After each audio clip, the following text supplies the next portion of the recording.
Hello, everyone. My name is Ali Farhadipour. I'm a student in the Department of Theater in the University of Ottawa in the class Theater 5130 with Dr. Yana Mirzan. And today I'm going to talk about possible words of fiction and history, which is a work from Lubomir Dolezel. Hopefully I'm pronouncing his name properly, and I hope that I pronounce all the names properly, which I doubt. I'm sorry, because I don't know their pronunciation. Let me give you a friendly introduction.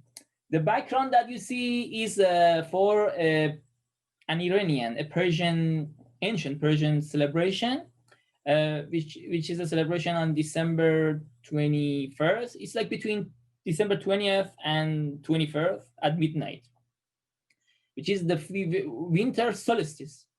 Which is actually a name of the name of one of the plays we read in this class. It is a time for this, celebrating the birth of light, or the birth of Mitra, they were calling it in Iran and Europe. So they believed in ancient Iran and ancient Europe both before Christ, that on this time between 20th and 21st at midnight, the light was being born, and the light, they were calling it Mitra, or the Sol Invictus, or basically the god of light. And in Iran the same concept was there. We were calling it, we still call it actually Shab Chelle, which means the night of 40s, or Shab Yalda, which means the night of the birthday, something like that, which means actually the birth of light, the night in which the light was born. It's an interesting celebration because even Christmas was being celebrated on December 21st in Europe.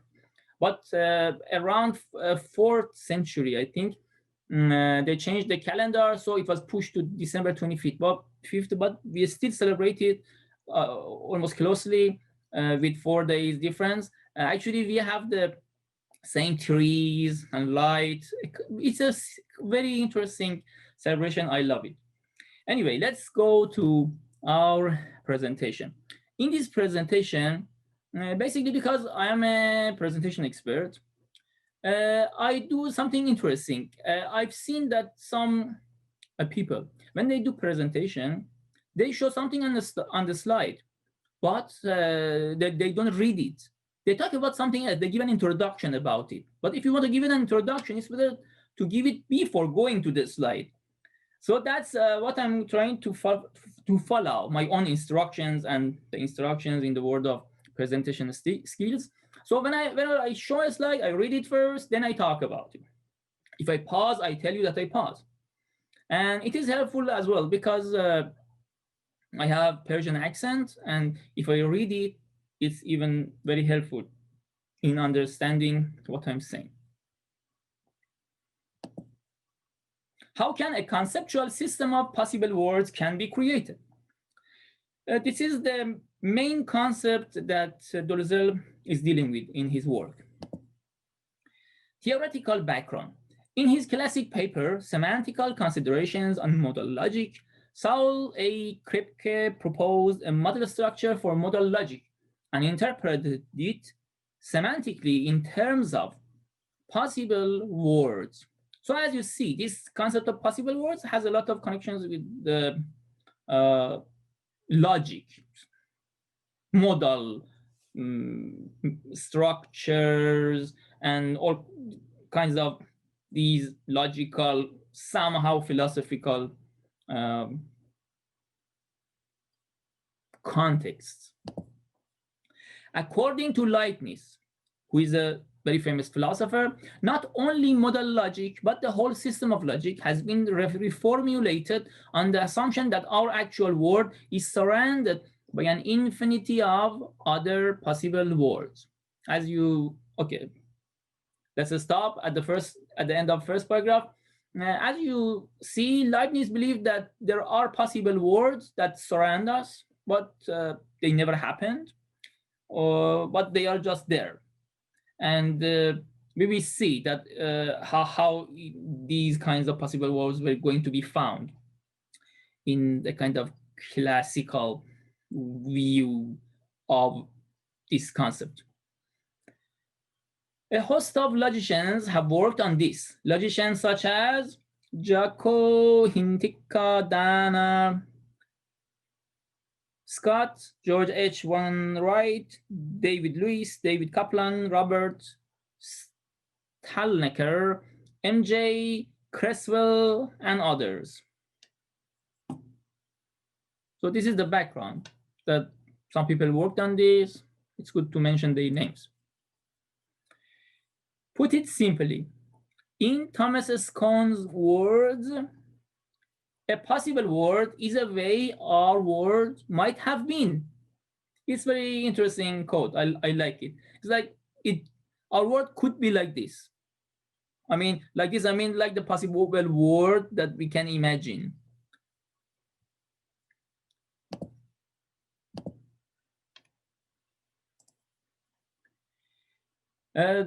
This Mr. Cohn says, in our world, the Earth has only a single natural satellite, the Moon. But there are other possible worlds in which the Earth has two or more satellites, or has none at all.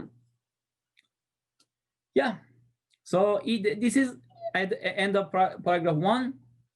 As you know, there is a concept in physics that they say there might be multiverses. Verse means world. It's like, okay, there might be other verses that their actually conditions are very different than ours. Paragraph 2, there are also possible worlds less like ours, some in which there is no Earth or planets, and still others in which not even the laws of nature are the same. That's what exactly neophysicists say. Actualism and possibilism. For possibilism, the actual world does not have a different status within the set of possible worlds. While for actualism, the actual world is a standpoint outside the system of possible worlds from which judgments of actuality, which are not world relative, may be made.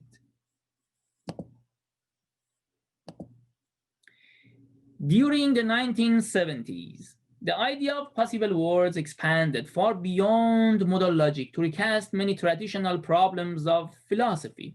Later on, it became an interdisciplinary paradigm, which provided new insights into theoretical issues of natural, social, and human sciences.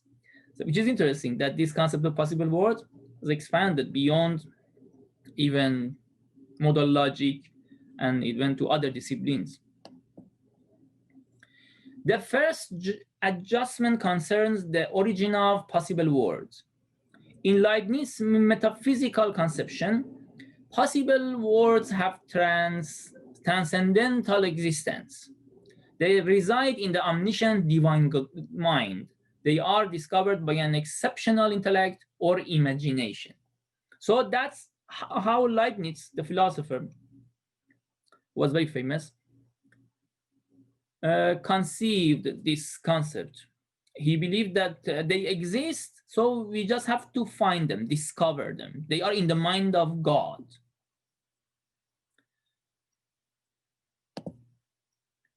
M.J. Creswell says, in contemporary thinking, possible worlds are stipulated, not discovered, by powerful telescopes. Possible worlds are things we can talk about or imagine, suppose, believe in, or wish for. So you see the kind of transition between that view, which was classical. They believe that possible worlds exist somewhere in the mind of God, or in some like world of maybe idea, Platonic ideas. But the more we went forward, so philosophers and theorists discovered that no, possible worlds are being created, actually, being constructed. So they are constructs. Fictional words of literature are a specific kind of possible words. They are artifacts produced by textual poiesis. Poiesis, as you know, is a Greek word, ancient Greek word, which means creation, kind of creation out of nothing. I mean, put it simply. And let's read the sentence. Let's go backward a bit. They are artifacts, I mean, fictional words are artifacts produced by textual poiesis and preserved and circulated in the medium of fictional texts. They constitute a subset in a broader class of fictional words constructed by various kinds of creative activities, such as mythology, storytelling, painting, and sculpting, dance and opera, theater, cinema, television. So, as you see, these kinds of fictional words in literature, they are being created through writing. So it means kind of that as long as you don't write them, they don't exist. So we will get there. That which one is first, text or possible words? So when before, for example, before writing Hamlet, did Hamlet exist? That's the question. Hamlet is not a man to be found in the actual world. Obviously, he is a possible person inhabiting an alternative world, the fictional world of Shakespeare's play. Yeah, that's how Dolezel nicely put it, which means Hamlet didn't exist. I mean, there might have been some Hamlets somewhere, but basically, what Dolezel is trying to say is that we will get there shortly, that there is no direct connection between people, like kind of original characters who existed in actual world, but some people, some authors came and wrote something about them, and so they are different. We will get there. So I'm just saying this to create more curiosity. Fictional reference. That's one of the important notions and concepts about possible words. By expanding the universe of discourse, possible words semantics gives legitimacy to the concept of fictional reference. Yeah, this is a word from Dolezel as well. This means that these kinds of possible words that we see in the world of literature, they kind of are, I mean, wrongfully, Dolezel says that they are wrongfully called self-referential, which means they refer to themselves. But this is maybe a more accurate word, fictional reference. So they have a fictional reference. They refer to the fictional world that already has been created in the text. It can be play or novel. The principle of ontological homogeneity. The principle of ontological homogeneity is a necessary condition for the coexistence, interaction, and communication of fictional persons. It epitomizes the sovereignty of fictional words. Yeah, this is a word from Dolezel as well. This means that actually all the characters we see in novels or plays, they have the same, they are the same kind. They are fictional. It can be we can have a play or novel about Napoleon or some other historical characters, but that fictional character in that play or novel, it doesn't have, it's not different than any other characters like Hamlet, Macbeth, or any other character that can be totally fictional. And this is kind of, so they are homogeneous, theoretically. We cannot kind of discriminate between them or distinguish, make distinctions between them. We say, no, this is more real because this Napoleon has been created, for example, in the Tolstoy's work, War and Peace. So that Napoleon is not more real than Hamlet, for example. Second paragraph, as non-actualized possibles, all fictional entities are of the same ontological nature. Tolstoy's Napoleon is no less fictional than his peer Bezukhov, and Dickens' London no more actual than Carroll's Wonderland. It's a very interesting analogy. Yeah, these are all from Dolezel. A view which presents fictional persons as a mixed bag of real people and purely fictitious characters leads to serious theoretical difficulties, analytical confusions, and naive critical practice. This is a quote from Dolezel. So we cannot say they are a mixed bag of reality and fiction. No, they are all fictional, theoretically. Possible word semantics versus doctrine of mimesis, which is a very famous doctrine in theater and cinema. Possible word semantics of fictionality is in opposition to the ancient and stubborn doctrine of mimesis that derives fictional entities from actual prototypes. So this is a word from Dolezel, as you see. This means that this new theory, possible words theory, let's say, or possible words semantics, it's totally different than the classical theory of mimesis. So, as I mentioned, they have fictional reference, and they are not imitating something else. They are themselves. They're not representational. They are presentational. They are themselves. They are fiction. Relationship between possible words and reality. It's very interesting. So that's where I was getting to. Possible words semantics insists that fictional words are not imitations or representations of the actual word, realia, but sovereign realms of possibilia. As such, they establish diverse relationships to the actual world, situate themselves at a closer or further distance from reality. They range from realistic words closely resembling the actual world to those violating its laws, like fantastic words. So that's very interesting. We are going deeper and deeper. We see that it's not that fiction, because they are fiction, they have no relationship with the actual world. No, they have. But they can be more similar or less similar, up to the extent of being totally different and opposite. And one of the examples is from the play we read, The Arabian Night, from Schimmel, if I'm pronouncing properly. In that, there was a character named the Karpati. He goes into a bottle, and it's totally different. The word that we see there is totally different.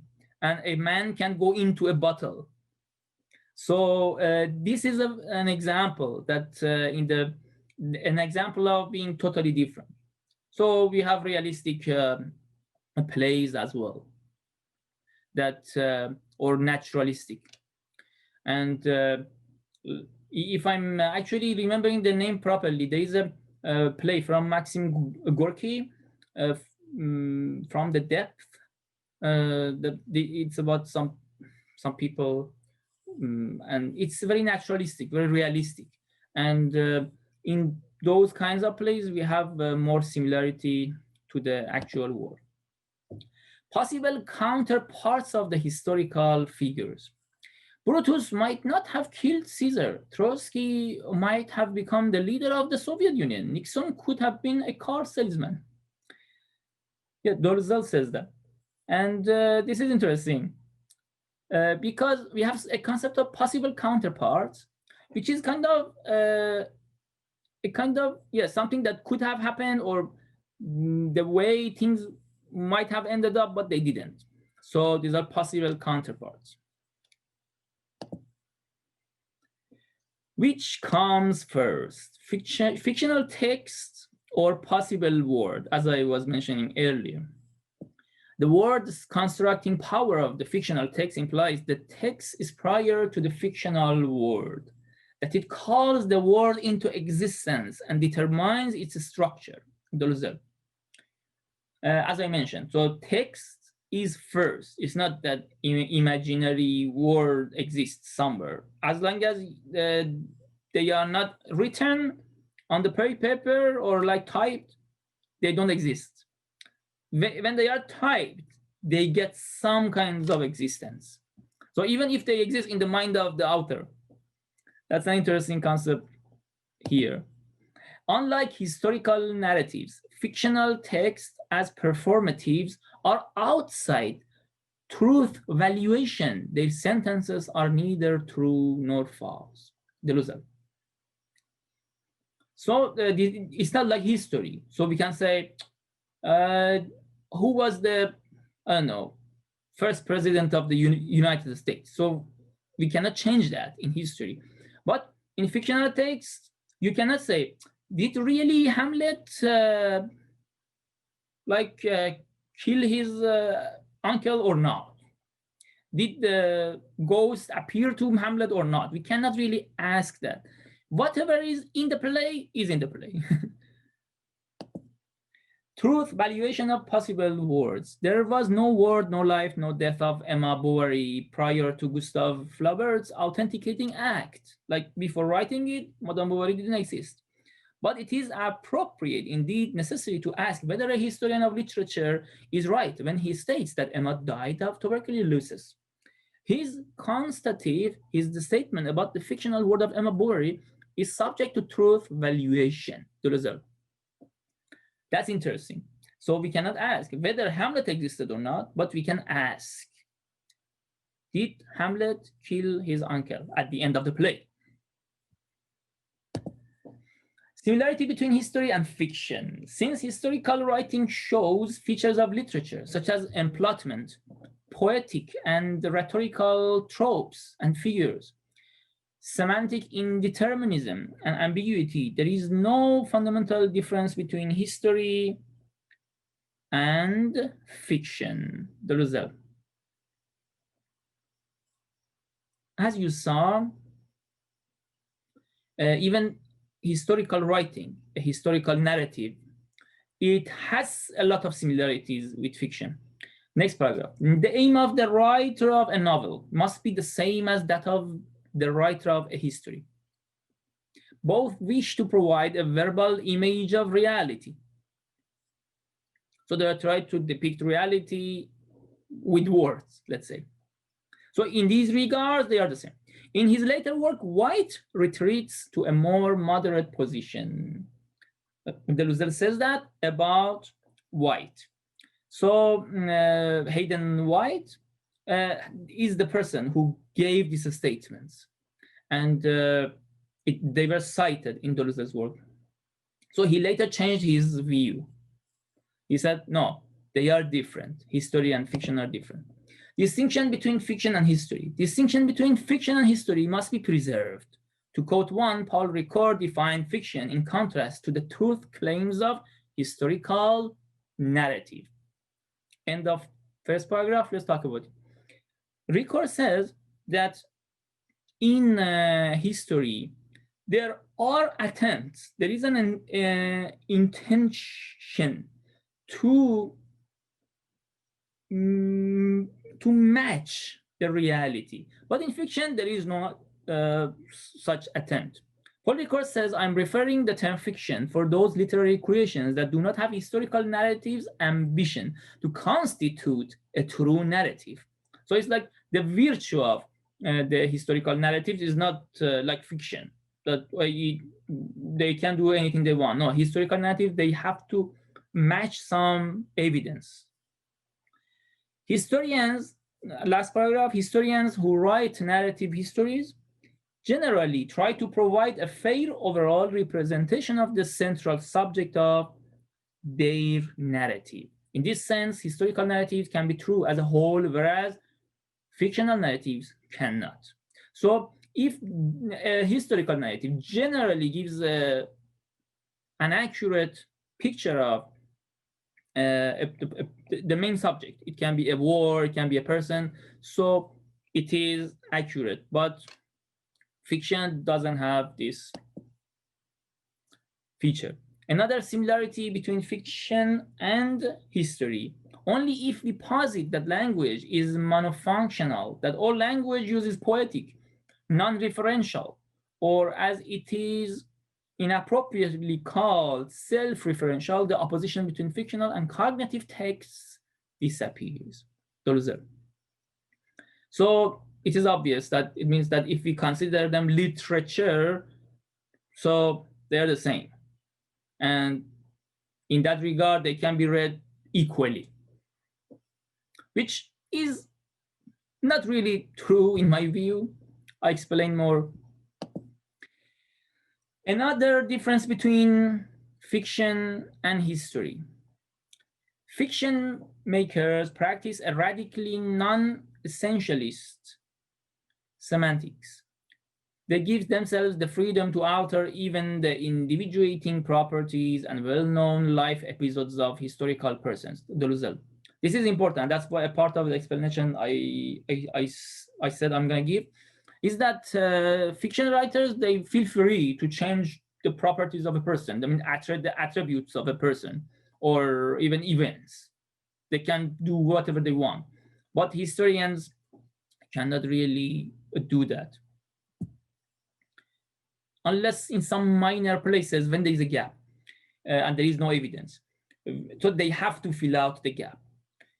Victor Shklovsky investigated in detail the choices that Tolstoy made when writing War and Peace. Tolstoy omitted historical facts which did not suit his aesthetic and ideological purpose.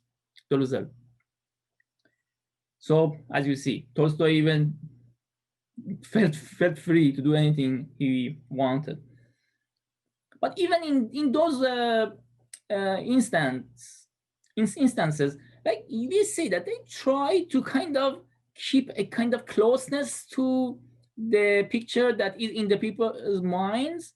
They try to do that, so they draw on it. It's a very nuanced work that authors do. Shklovsky comes, last paragraph, Shklovsky comes to the conclusion that War and Peace is not history, but the canonization of a legend. The same source from Dolezel. It is possible in a fiction like George Kaiser's play Napoleon in New Orleans, 1937, for Napoleon to be rescued from the island, taken to North America, and die in New Orleans. Dolezel. But it is essential to the historical Napoleon that he died at St. Helena. Dolezel. So as you see, in a fiction, Napoleon doesn't have to die even in the place that he really died, that the actual historical Napoleon died. He can die anywhere. But in history, we cannot change that. He died at St. Helena. The virtue of historians. Historians are involved in a continuous refining of the pictures of the past in order to maximize the similarity. Dolezel. So as we see, historians are kind of always in the process of refining the story when there is new evidence, or when they compare evidences and other sources, so they come to some kind of other conclusions than other historians arrive. While we will never know how many children had Lady Macbeth, in the words of Macbeth, that is not because to know this would require knowledge beyond the capacity of human beings. It is because there is nothing of the sort to know. Walter Stroff. So it's interesting concept. It's like we cannot even ask how many children Lady Macbeth had. It's a kind of wrong question. It doesn't have a basis. We don't have a way to find out whether how many, or did she have any children or not. Another similarity between fictional and historical words. Both are incomplete. Why? Both fictional and historical words are by necessity incomplete. To construct a complete possible word would require writing a text of infinite length. It's very interesting. It means that we are never able to write a 100% accurate history, because always we take a point of view. We have to limit ourselves how many volumes we are going to write about it, what factors we are going to take into consideration, which sources we are going to look at. And even if we have all the sources, so how can we put them into a narrative? So narrative works like a kind of gate. When it comes to a gate, and actually always you have limitations, because you cannot have different narratives. But in reality, in history, in actual world, different narratives are going at the same time. The guy is thinking like something, the guy is something else, he does something else. But in narrative, we are always time bound. We have always one point to look at, one point to talk about, which is one of the actually limitations. But if we have an infinite length of, for example, a book or novel or play, yeah, we might be able to cover everything if we have all the sources. Incompleteness and limitations of history. So how history even is incomplete? The first source of gaps is the historian's selectivity, guided either by purely practical considerations, the scope of the investigation, or by chosen plot structure, as I mentioned, the narrative and plot. Whatever the motivation, these gaps result from a conscious decision on the part of the historian about the relevance of the facts. Baron said that in the contemporary relevance of history.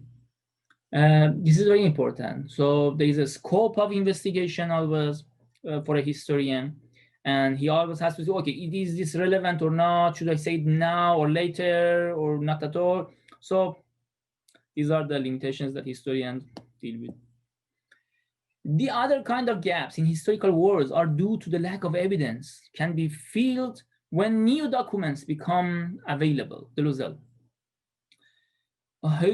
Trevor Rapper, we are let into the historian's workshop, what he's doing as a historian, watching him perform two roles simultaneously, that of a detective who uncovers or is given documents about a mysterious person, and that of a writer who constructs a model of that person's life. Trevor Rapper, A Hidden Life. That's very interesting. And always historian is kind of switching or oscillating between being a detective and a writer. So, and he's always looking for new evidence. And as it goes back to what I said, like he has to find all the evidences, but always he's a writer. So he has to construct something tangible for us, something that we can understand, or somehow even like I'm not going to say relate to. It's more fictional thing, but we have to understand it in a way, like relate in the way that we have to understand it at a kind of human level, and it has to be translated into our understanding, which we will get later. It's a kind of epistemological thing as well. So that's interesting. Sometimes actually we have historical people that they don't, their brains even were not functioning like us. They were thinking differently. Maybe someone is, I don't know, like a sociopath, or like, how do you say in English? Like people who kill many people, serial killers. So sometimes they have a different mentality. So how can we even depict them as a historian? How can we understand them? These are challenges. Or even some people who might have some difficulties in terms of thinking. They have maybe limitations. Maybe there is a person that goes into a unconscious state, like Nietzsche, for example. For the last 10 years of his life, he was, how can we write a history about him? It's interesting. We always can see from outside. We cannot get into his brain somehow. Historical relativism. Okay, which means history is not absolute or objective. Historical relativism claims that history cannot give an objective representation of the past because it is always biased by the moment of its writing, the Dolezel. That's interesting. So it's different if I write it now or if I write it 10 years later, or if I write it or if another person writes 200 years later. Maurice Mandelbaum, second paragraph, whatever truth a historical work contains is relative to the conditioning processes under which it arose and can only be understood with reference to those processes by the historian's personality, the politics of his class and country, and the mental climate of his times. The problem of historical knowledge. This is a quote from Mandelbaum.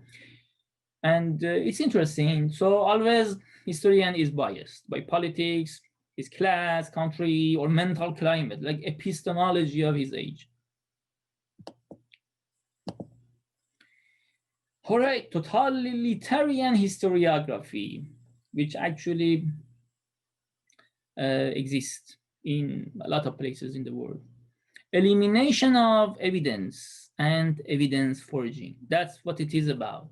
They either eliminate evidence or they forge. There is a good example in Dolezel's work, Voroshilov, Molotov, Stalin, and Yezhov at the Moscow-Volga Canal. On the left, you see. So on the right, so this guy, Yezhov, he got into some problems with the Stalin, and then they removed him even from the picture. So as you see on the right, the right side, the same photo with Yezhov removed. So yeah, elimination of evidence. Distorted history. So sometimes even they create history in some cases, totalitarian countries, or even in other countries or societies. Even in democratic societies, it might happen. Distorted history is a history that never happened. And in this respect, but only in this respect, it is similar to counterfactual histories. So let's stop here. What is counterfactual histories? It is like this. We say, oh, okay, if he wouldn't have died, what would happen? And that's interesting. In the fourth sister we were reading in the class, in that play, we actually had some kind of like that. If the father hadn't died, we can approach it from that perspective. And if he hadn't died, what would happen? So that's in the world of fiction play. But in history, even we can have it. So sometimes historians talk about this. Okay, if Alexander didn't attack Asia, what would happen? I mean, they try to come up with some alternatives. Second paragraph and last, for the historical model of the Russian Revolution, the difference is crucial. It is a difference between an adequate and a distorted image, Dolezel. So as you see, this is important that, in some cases, that it's not that counterfactual history, it's not counterfactual history, that Yezhov existed. We cannot say, oh, if he never existed, what would happen? That's different from counterfactual history. Distorted history versus counterfactual history. Distorted history is a tool of totalitarian ideology, I would say, and any kind of ideology for enforcing its image of the past. So they want to change the picture of the past. But counterfactual history is a tool of historiography to help us understand better the actual past, as I mentioned earlier. So we can use counterfactual history to understand what happened or what would happen if this and that wouldn't have happened. I think this is the last slide. If counterfactual histories are products of imagination As Trevor Roper explicitly recognized, then the opposition between fiction writing and historiography turns into a circle. They meet when both noesis, and it means knowing, and poiesis, creating or constructing, are engaged in the construction of imaginary possible worlds. Dolezel. Yeah, this means that if they are both products of imagination, counterfactual history and fiction, so they are kind of meeting somewhere, like they are the same. They are products of imagination in that regard. So it's like the function is different. As Paul Ricoeur said, one is intention, one is function. So why do you do that? Why do you write that? What is your intention? If your intention is to match sources, I would even add something interesting. If I write a play or novel, and if I try to act right like a historian, if I go around, find evidence, try to historians, try to be faithful to the actual world and whatever happened, even my work as a kind of playwright, it can be compared to a historian. That's interesting. And but so as I said, that's intention, but the function. So what is the function? As about counterfactual history, we saw. So there is a function that it has. What is its function? Is it written just for reading and enjoying as a fiction, or no? We are reading it as a counterfactual history. So if it is presented to us as a counterfactual history, we can actually, we have the option. There is no force. We have the option to look at it as a counterfactual history, or we can look at it as a fiction. It's like, I don't want to understand it as a counterfactual history. That's an option that even the reader has. So hopefully I didn't make you bored. And these are the works cited. I gave a list of them. So if anyone wants, they can look at it. And yeah, that's the kind of end of the race. And hope you enjoyed this presentation. If you have questions, please email me. I'm going to write my email here. I forgot. This is my email, ali.farhadipour@uottawa.ca. Yes. Wish you all the best, New Year, and any years, any days and nights. Have a nice time in life, in history, and even fiction maybe. See you later.